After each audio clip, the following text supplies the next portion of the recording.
Thanks everybody for joining us today and taking part of your busy schedule to be here with us. Okay, so we are going to kick off our next Readiness and Adoption Committee meeting. We don't have a huge agenda today. We are going to, we're moving through welcome and introductions. And as I said, if you're just joining, feel free to drop your name and where you're coming from in the chat. Let us know if you're new, and we encourage an active chat. So if there's ideas and things that surface from our conversation or anything, feel free to utilize that chat. Also, I'm sorry, lost my noise for a second. So we're just going to walk through a series of project updates today. And if there's time at the end and any of our working groups want to engage in a breakout room to take advantage of the time to do any further planning, we'll do that at the end. So I'm going to kick us off today with our project updates, and I'm going to start off with Anmal Rathore. Many of you, and please, Anmal, correct me if I'm pronouncing your last name wrong. So, but I'm gonna just a little level set. Anmal got started at last year in 2025. Denise Friedel sort of kicked this initiative off, and then Anmal took it over when Denise left the agency. And I'll let Anmal do an introduction to herself, but she's had a bit of a break, but is coming back refreshed and wants to sort of get us up to date on where things stand with the change management effort. So Anmal, I'm going to turn the floor over to you to lead us through an update. And if you want me to stop sharing, I think you have some slides. I'm happy to do that. Thank you, Richie. I would love that. I would love to share my slides, and you were very good with the name. So all Okay, good there. great. Thank you. Okay, you should be able to share now. Yeah.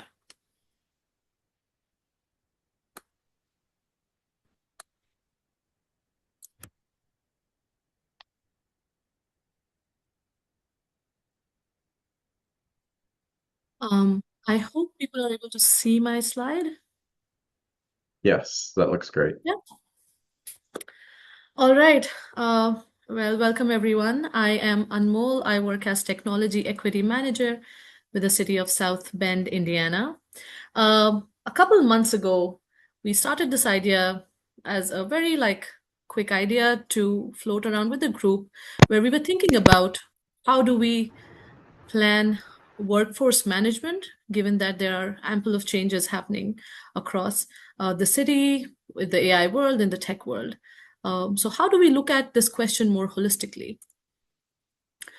As we understand that both budget constraints and the AI hype is real. So cities continue to struggle with limited budgets, and we are also handling the question of how do we become more efficient with these tools. And things are changing pretty fast. And here in South Bend, we are dealing with this one question, that how do we make ourselves future ready? Now, this question then encompasses everything from not just how do you automate your role or not automate your role, what are the changes you will see at that level, to the level of skill, organization, performance, and culture. So broadly, what is the beast that we're dealing with? Here in South Bend, our mayor, James Mueller, um, mayor's office has a push on this agenda, has a push on asking this question further, that what is it that we need to collectively do, and how do we prepare our workforce better? So what we envision is like a 3 to 5 year plan. So this is a project which is just starting to take inception, and needless to say, it will grow, continue to change, and we are open to ideas on how is it that we can build this plan. Insofar, we have identified these 5 broad buckets in the way of thinking and in the way of developing this plan. As I said, how do we look at roles differently, skill, organization, performance, and culture? So mapping this change, a quick summary of what do we mean by all these terms. When we talk about role, this is almost like the center of the work that will be built upon this. Imagine there's, for every role, if there is a spectrum of automatable to augmentable roles. So we are envisioning that every role will have parts which can be automated and some parts which will require more and deeper human interaction.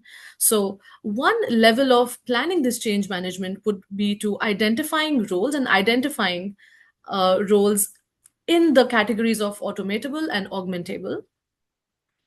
Then another area is skills, and in the skills we don't just talk about AI skills. I mean, that's a given, that one will have to be trained on that, but we also talk about skills that will be more required from your end. This could be deepening of judgment skills or deepening of your domain knowledge skills. So what are then the skills that need to be built upon depending on the role and the change of the role that one is likely to see? And then as we grow further, we talk about this at an organization level.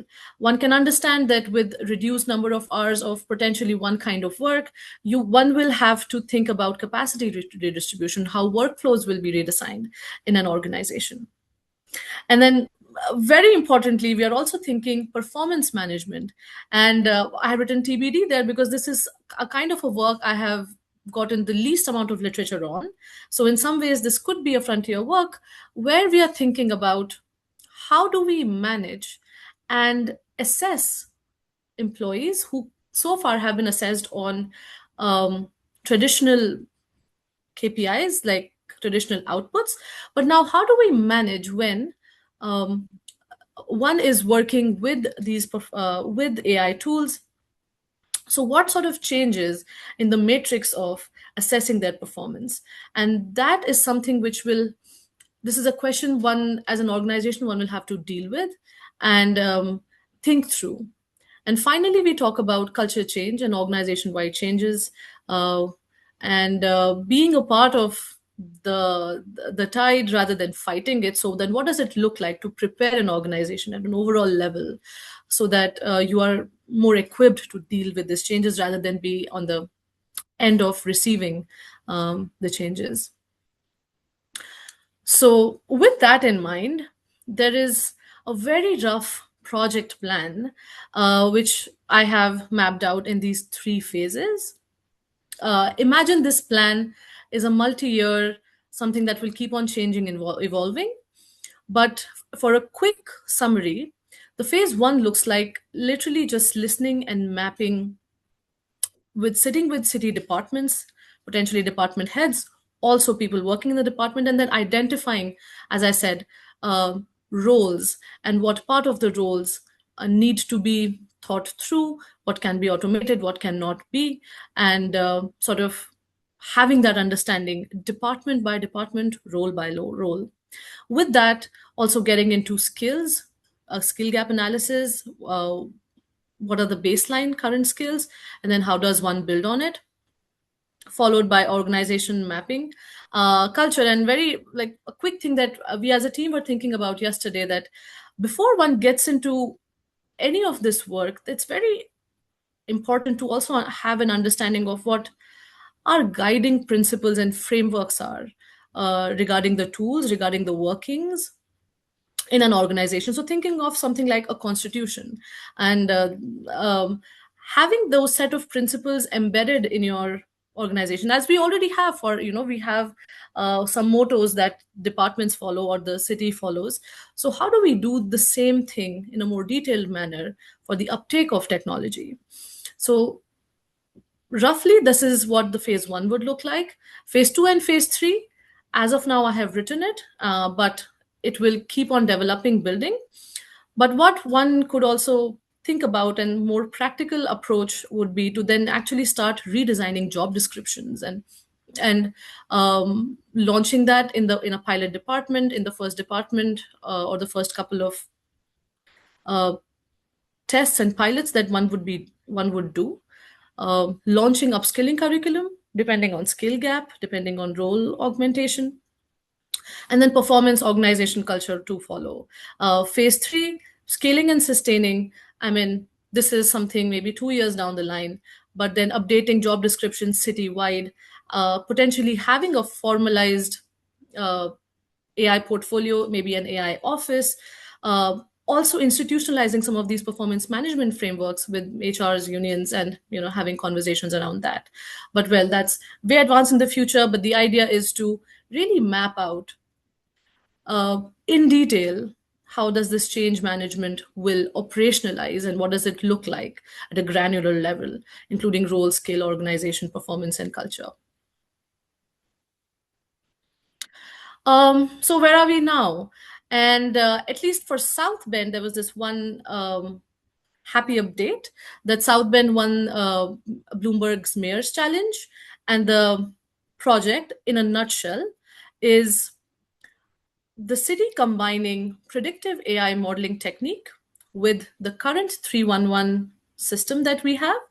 And the idea is that if there is a way, as currently 311 across cities work on a reactive model, which is to say that issue occurs, a crisis occurs, and then the city receives a call, and that is when you start to act upon it.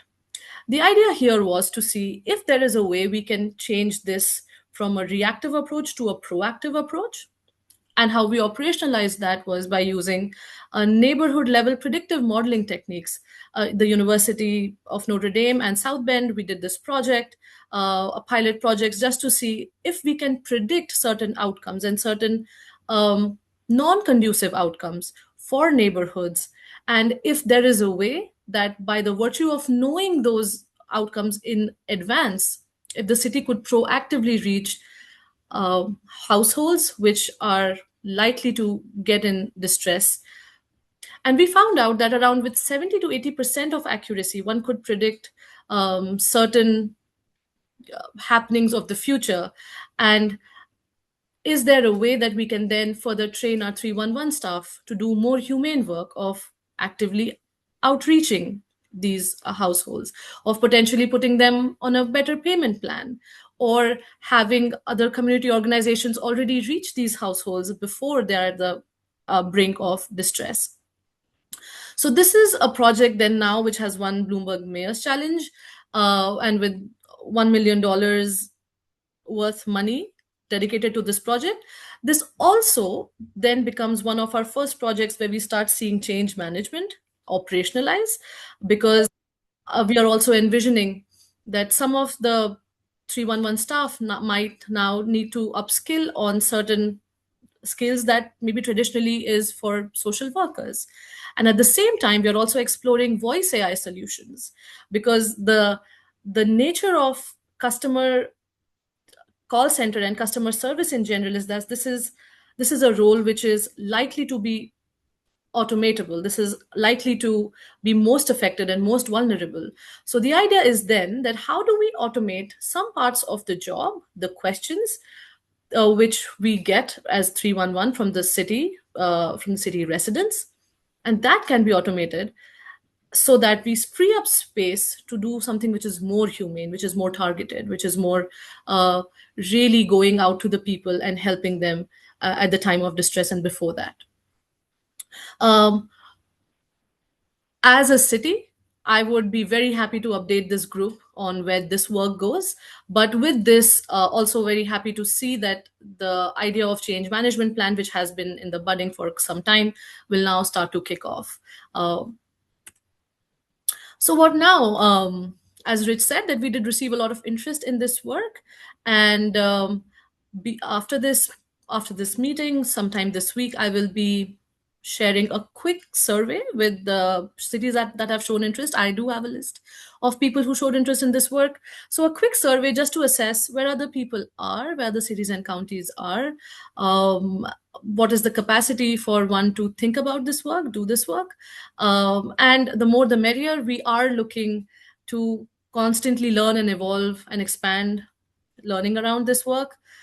So there'll be a survey which I'll be floating. If you want to be a part of that survey, be connected, feel free to drop your email IDs in the chat, or feel free to write to me. I would also be very happy to continue to update this group about these developments. And there's one piece that Denise, I wanted to share, that PPG Tech, which is led by Denise. Denise is the former CIO of the city of South Bend, that they are scoping projects on this front. and looking to support cities. So if you want to be a part of that, feel free to mail her. She will also be joining us in the next meeting. So we could also take the conversation from there as well. With that, I'm open to questions. And like I said, if you want to get involved in the survey, please write to me, and I'll write back. Thank you. Happy to take questions. Great. Thank you so much for this update, Anmol. And congratulations to South Bend for that award you got. And I'm really interested to see how that plays out. And I really like what you've done with this sort of long range plan that you put together and reviewed with us. And will this PowerPoint presentation be something we can, distribute to the members of the committee so they can sort of use that slide as maybe a template for an approach of their agency? Or Absolutely. Absolutely. I'll share this right away after the meeting. Yeah. And thank you. Yeah. And Mo, oh, sorry, Albert, you go first. for I was just going to say, Anmol, thank you again for sharing all this. And I see some folks in the chat. And also, I could see a number of agencies being interested in learning more about what PPG could offer in terms of additional capacity or support as they're trying to pilot these things. Is the best way for them, what's the best way for them to continue that conversation or exploring that idea with you? Oh, if you want to talk to PPG in particular, Denise is the best contact. I can drop her email in the chat. It's also in the presentation. That Perfect. said, I will also continue to do this work in the city and giving updates. So the best way to is reach me, or also just be a part of the committee. But happy to talk about that separately as a city of South Bend and what I'm thinking and what we are doing. And Denise is the best person to reach for PPG's outreach and work on this. Awesome. Thank you for putting that in the chat, that email. And just one last thing. Of the pilots and things you've tested out right now, what do you think is the one that's had the best ROI or return on investment, like for an agency that's picking one area to get started in?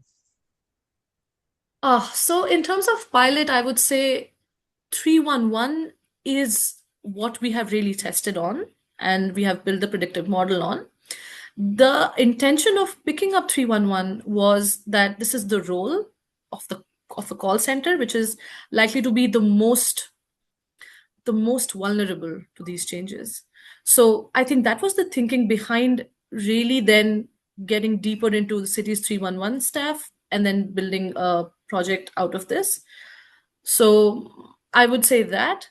In terms of ROI, I think full detail of it will have to really pan out. But so far, with the predictive modeling techniques and collaboration with Notre Dame, we have found really good results in one, the accuracy of potential crises, and also to kind of our surprise, we also did a survey around the cities to assess will people be okay with this kind of proactive approach, and we had a majority of people who actually would appreciate government services reaching them before they have to reach government services, which sometimes can be very bureaucratic and filled under a lot of paperwork. So I think identifying roles which are more vulnerable and then having a pilot test with maybe universities or in-house capabilities would be a good starting point.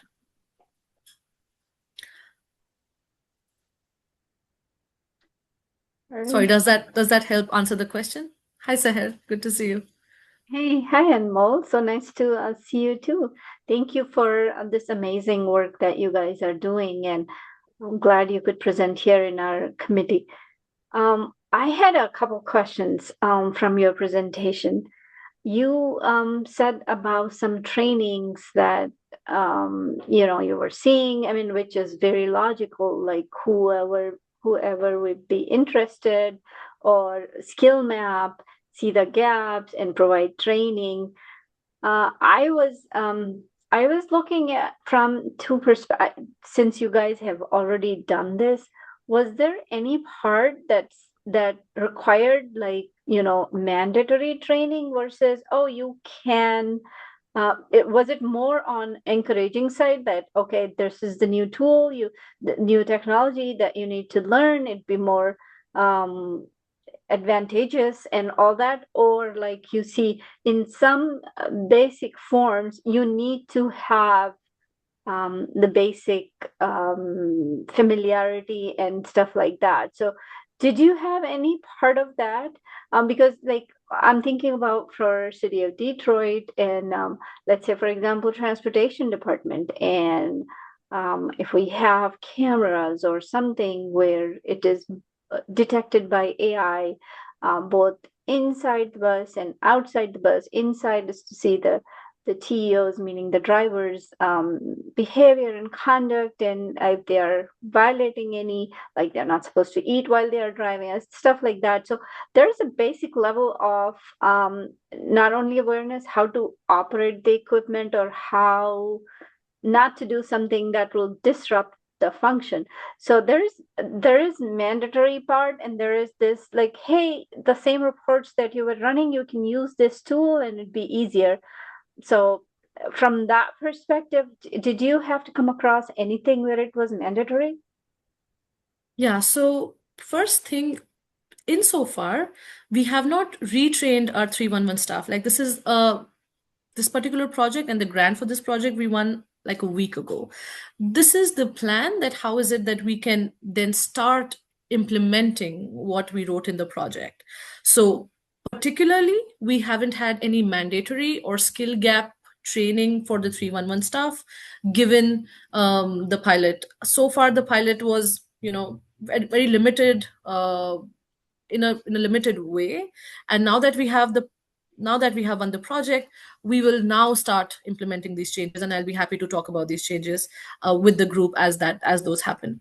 That said, we do have trainings in the city regarding Copilot, regarding AI, and those are not mandatory, but those are, as I have seen as I have done this work, is that we have a lot of interest from people who do have Copilot licenses, and we have around 80 to 90 Copilot licenses distributed in the city.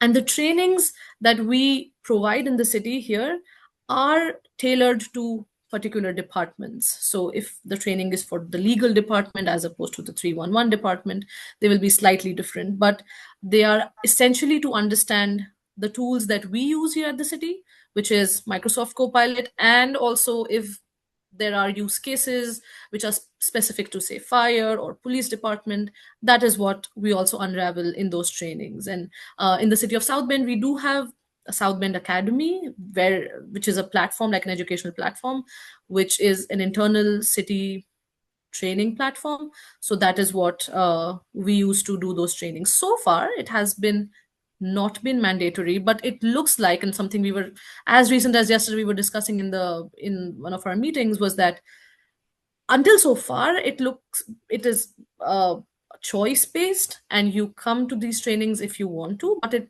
looks like that slowly and steadily we will have to make some of these trainings mandatory, even for the new people we onboard, and that will be a part of the change management. Awesome. Thank you so much. That I appreciate, and I look forward to getting the updates from you when you implement and see how that goes and what ramifications from policy perspective or legal perspective that you have with union or not union or anything like that. So that'd be interesting to find out. Thank you, Anmol. Yes, no, absolutely. Thanks, Aher. Yeah, and one quick question, Anmol. I know you talked about using the AI predictive capability. Are you also embedding sort of a human review of outcomes of that in any stage of the process? Yes, we would be. And that comes from city's AI policy, where one of the core principles for our city's policy is human in the loop. So, yes, while these models are great and they have a high accuracy, given our guidelines, we will have humans reviewing these outcomes, and it is then these things will be, implemented. But that goes back to the city policy. of having human in the loop at every step of the way. Great, great. Thanks for that. I think that's great. And this program I think is going to be really critical. That like I think that the change piece in terms of like looking at roles and people and workflows to me is going to be a really big success factor in implementing AI in agencies in terms of sustaining that effort and keeping it viable. So Yeah, exactly. Like that's what we hope, that this would be a great entry point to start rolling out this work on ground day one. Thank you, Rich.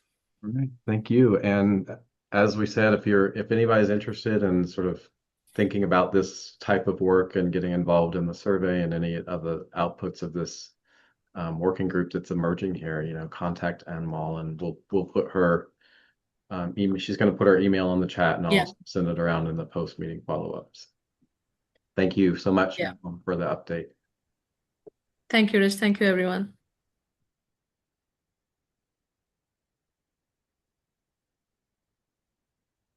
Okay. Once you stop sharing, I'll share our meeting deck. Thank you.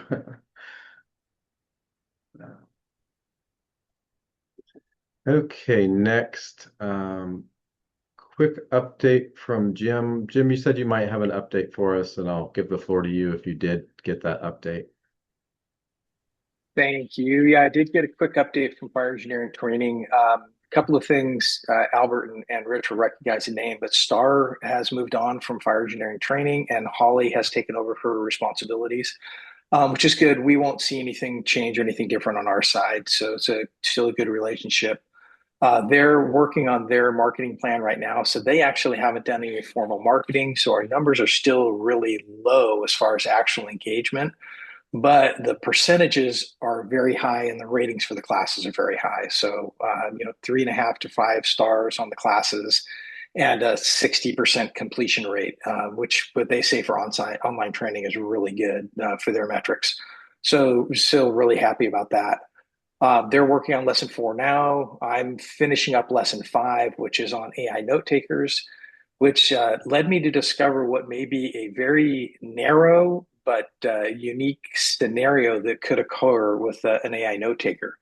And that is there's two basic criteria we look at. One is, did the meeting meet the threshold for having record retention? And then did I, as the attendee, have some responsibility to maintain that record? And generally, it's not an issue because we know before the meeting starts that it's going to be a meeting of record. We're going to have to maintain those records. But the scenario exists where an informal meeting could start. Somebody could just throw on their AI note taker, which is actually recording and transcribing. So it meets that threshold for federal wiretapping laws. But it didn't meet the threshold as a formal meeting where knew we were going to have to take notes.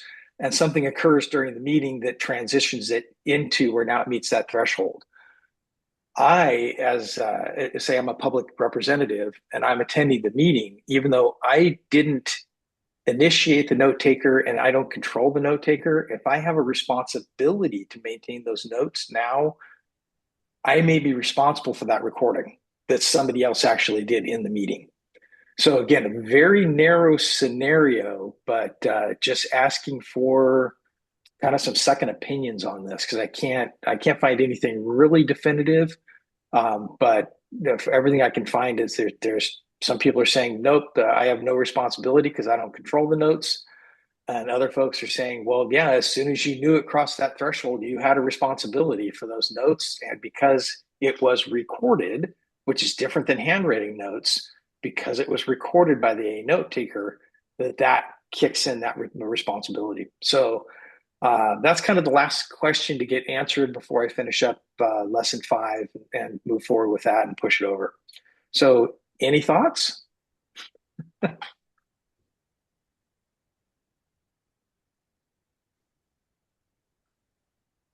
Okay, good.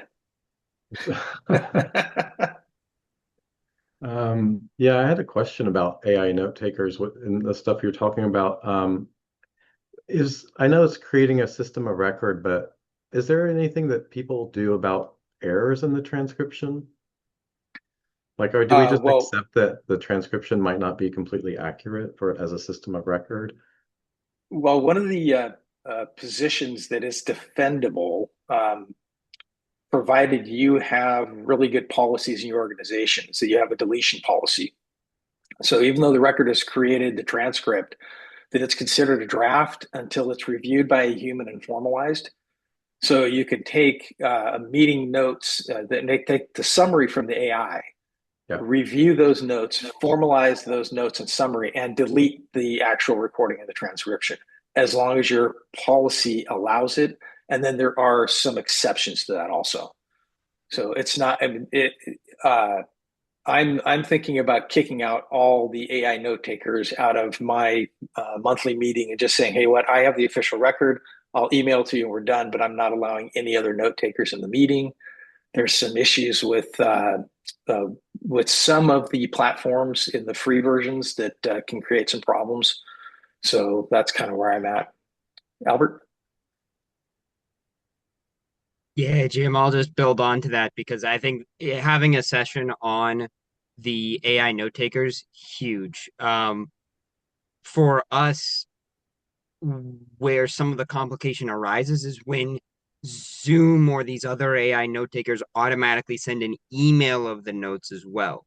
Because all of a sudden, when there's an email, that potentially runs the risk of being an immutable record that can't just be edited. As soon as the record is Yep. shared, it becomes Yep. permanent. Yeah. Yeah, exactly. And so I'll just say, and Jim, I don't know, you might already have something in there, but like I'll say for us, our standard AI meeting tool has been Zoom in San Jose. And one of the biggest things that we made sure to do was turn off that automatic email function for any AI meeting notes. So the only person that can access the AI meeting notes after they've been created is the host. And the host did not get that from an email. They have to log into their Zoom account and then they can edit it directly there because of that exact thing around records. Yeah, I totally agree with that. And there's a whole different part of the lesson where we're looking at free versions versus the paid for freemium, and then the enterprise versions. So like what San Jose uses in the enterprise version of Zoom or enterprise versions of Teams and Meets, they all have all the security, which is a totally different topic, but it's all there. And then if you get a chance, Albert, the lesson 5 lesson plan is in the share drive, just for Perfect. folks to review that so I get that feedback. And So here, Jim, I'm sorry. sorry, Jim, just one last thing on that. The share drive, are you saying the team space? I'm The still Microsoft? using the SharePoint drive. Yeah, I'll just say, and this is we are in the process of this right now, but given that a lot of people have had access issues, we're starting to move things over to a Google Drive space. That way, Okay. it's just easier if you want to share with folks. So you don't have to change anything right now if you don't want to, but just inviting you. You know, if you'd like to I'm move it here over for to Google you. Space, So. cool. Then I think just be prepared for I think over the next month or so we'll start moving things over. Okay, yeah, just if you tell me how to access it, where it's at, I'm happy to move over and start working in that platform. That's easy. Perfect. I'll send you an email. Okay, great. So here, do you have a question?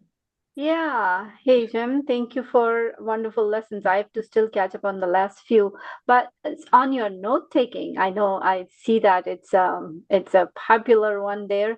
I was wondering because a lot of folks are using note taking, the AI note taking. If it's going to be on SharePoint or Google Drive or somehow, I was wondering if we could make it standalone, not necessarily anything with, particularly with Fire or any dedicated or specialized group. It can be for anybody, and various departments across the board can use your lesson, the lesson 5. So I was I just wanted to see if there was a possibility we could share standalone. Sure. Yeah. The only thing in it right now that's unique to the fire service is I use a couple of examples of where it may be used at either a company or a battalion level, and then some of the things to look out for. I think one of the most revealing parts of the lesson is there's a section on the responsibilities of the person who's actually hosting the note taker. When they should use it, when they can't use it, what they need to do, when they need to shut it off. There's some legal reasons to actually shut it off and not keep that record running.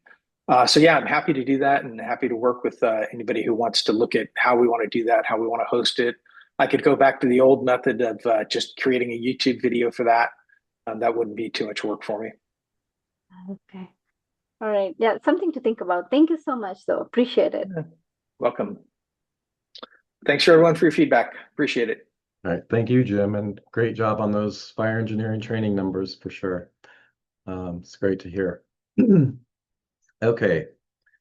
Upskilling is next. Lon or Rick? I'm not sure who's talking today. All right. Since I sent the bullets, Okay. Rick said, yes, go ahead. Thanks, Rich, for putting it all nicely together here. It's nice that our meeting happens just the same week, just on Monday. So it's helpful to bring the latest to this meeting. First is that we always try to welcome new members with a brief intro. So this past week is John from Napa County.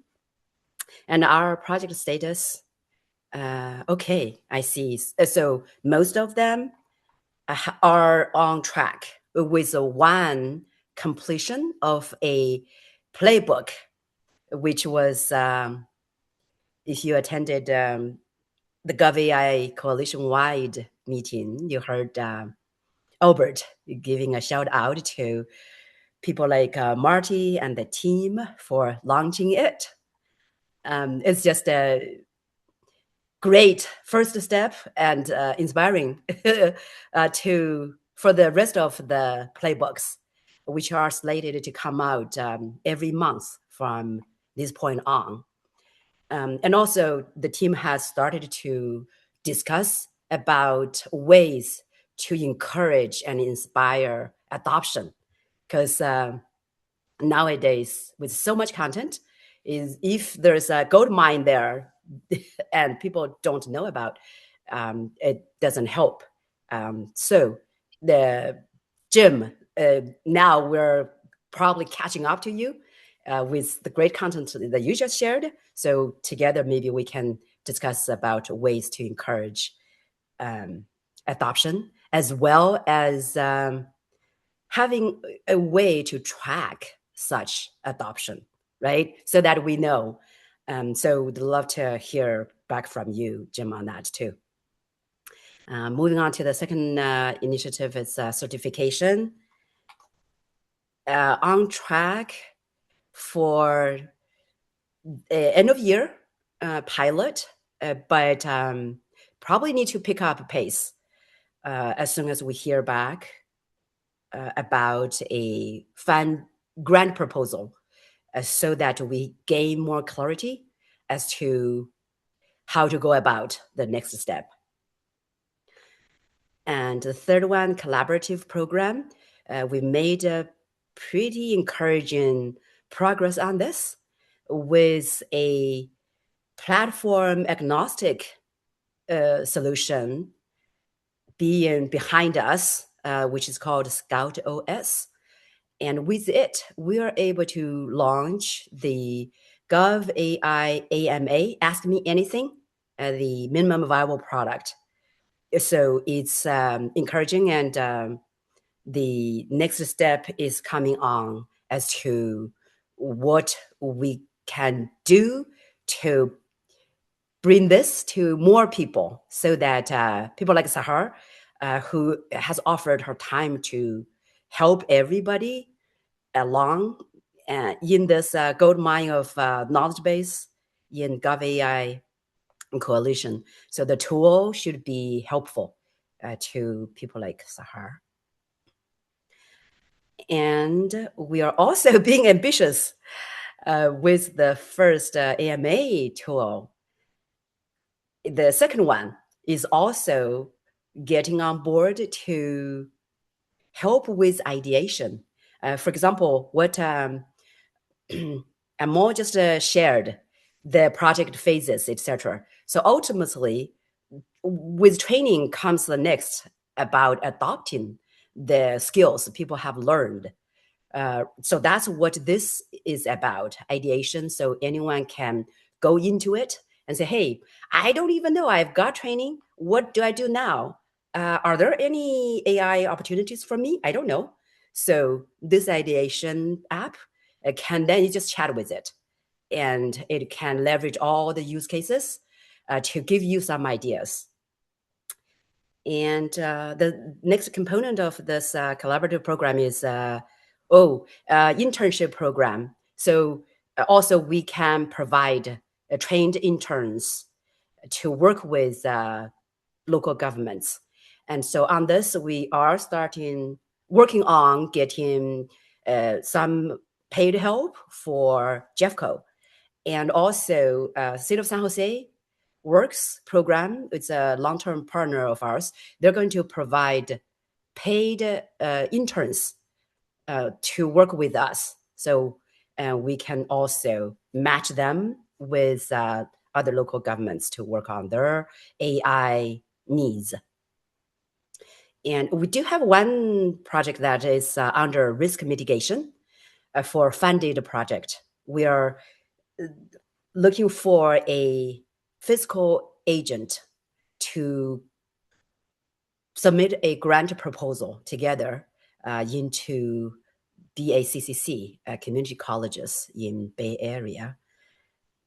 We did get 7 participating community colleges last year already. So there is an audience and interested partners. It's just needing a fiscal agent, which needs to be one of the community colleges. So if anyone knows any needs, we'd love to hear from you.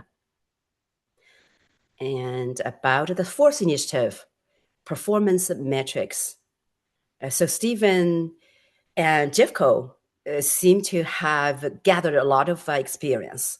And he presented how they are using Microsoft Purview to track AI usage trends and metrics.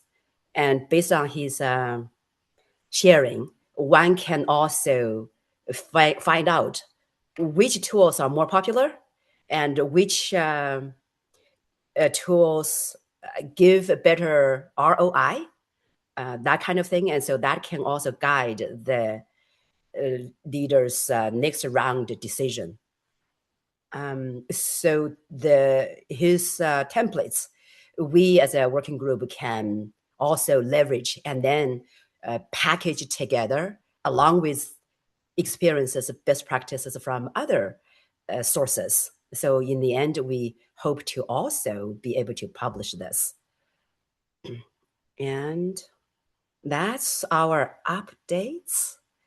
And for our discussion, so along with our implementation of the goals the group has identified, we also take notes as to questions into kind of cast our eyes into a little bit distance in the far end, so that we are guided into more innovations. So 2 questions showed up in this discussion. One is about shadow AI, which can become a bigger and bigger problem. And so we already are discussing how to handle it. And second one is about tracking the adoption. So that may be a good thing for the whole GovAI Coalition, especially our R&A committee, to explore further. So everyone's wisdom can be helpful in these discussions. Our next meeting is in 2 weeks, on March the 16th, Monday.